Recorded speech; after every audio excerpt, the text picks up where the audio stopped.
Okay, welcome to week 7 of Siskiyou's Sustainable Co-op Weekly Box Share and Lizzie's Farm Kitchen. I'm holding a trombonzini squash, and I just was going to give you a heads up about that. It is a summer squash, and the thing that's great about it, it's got a denser, also creamier flavor than the regular zucchini, but it holds its shape really well. It doesn't get mushy when you cook it like some other summer squash, and it's super good. So I just wanted you to try that. The other thing that's in some of the boxes today is fennel.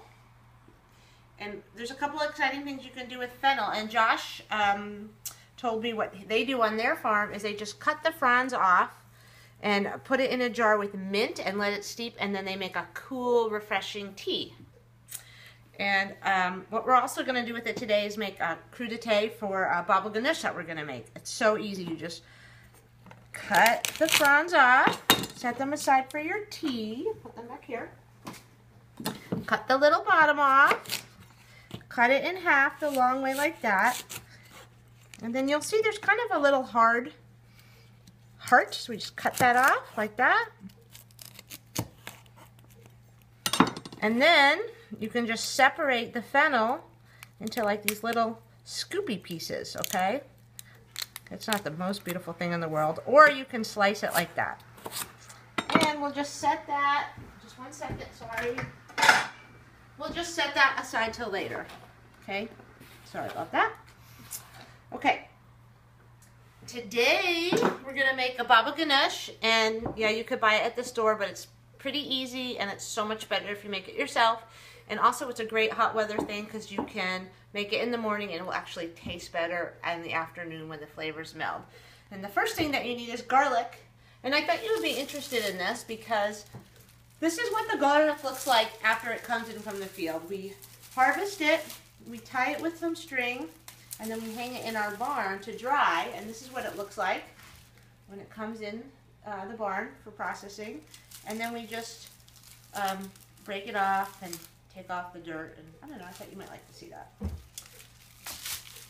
So for the Baba Ganoush, you just, I had the perfect garlic here for y'all. Okay, well that's okay. You just take a piece of garlic, and you guys all might know this trick, but I thought I'd show you anyway. The easiest way to peel garlic is take the side of your nice chef's knife, smash it, and look at that. I don't know, you guys might know that already. And it comes right off. And then what you do is you mince it, so you just cut it in one direction, and then turn it, cut it in another direction. And there you have your minced garlic. Okay, so you take your minced garlic, and you put it in a bowl with olive oil and the parsley. And you want to mix the olive oil and the parsley together first. It gives it time for the olive oil to soak up the flavors of the garlic and the parsley. Okay, then what you do is you take your eggplant, and listen, I did it out on the grill, but you can also do it in your house. And we'll just do it real quick here just to show you. You just take your eggplant, bada bing, and you put it right on your stovetop or your grill, and you just keep turning it till it gets all charred and smoky all over. You can use tongs, would be better than your fingers. Okay, and here's one already done because I have 10 men working for me over here, and they already did it, and it's all charred. And then what you do is you take your knife, you make a slit in it. It's a little bit messy, but who cares? And then I just took a spoon and scraped all that goodness out. Yum. Okay. Okay, I did a whole bunch of them, so it's just one. Then you can either do it in a food processor if you like your Baba Ganoush really creamy, but I like mine kind of chunky. And just chop, chop, chop, chop, chop. That's it.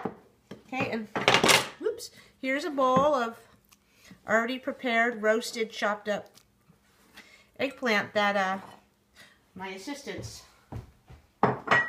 made for me this morning. No, I did that 5 minutes ago. Okay.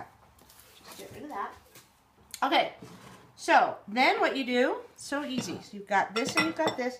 Then you take your some tahini. I'm just using this because it's glass and you can see what's going on. You just take a blob, throw it in there. Just a little bit of hot water to loosen it up. This tahini can be real thick. Mix it up.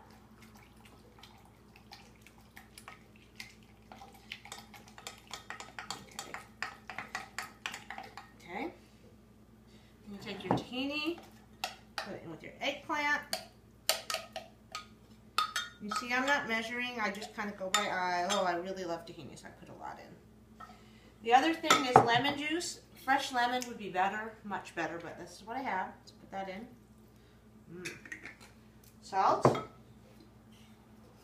Love salt. Then parsley and the garlic. Mix it up. Oh my goodness, this is going to be so good. And here's a little Martha Stewart trick I learned, which is whenever you're making something, you make it in a bigger bowl than your serving bowl. You could serve it like that, but it looks kind of nasty, right? So then you just take that, kind of chunky, looks good, and you put it in, just move it into a smaller bowl. Put that in there, like that.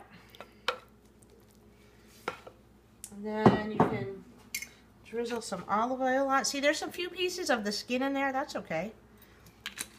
The olive oil on there. Put some paprika. If you have smoked paprika, that'll be good too. Look at that. It's done. Put it in the fridge. Eat it tonight. Eat it tomorrow. And eat it with your fennel spears. Just scoop it up. It'll be great. Or you could use, I was going to cut up a cucumber for you, but you know how to cut up a cucumber. The end.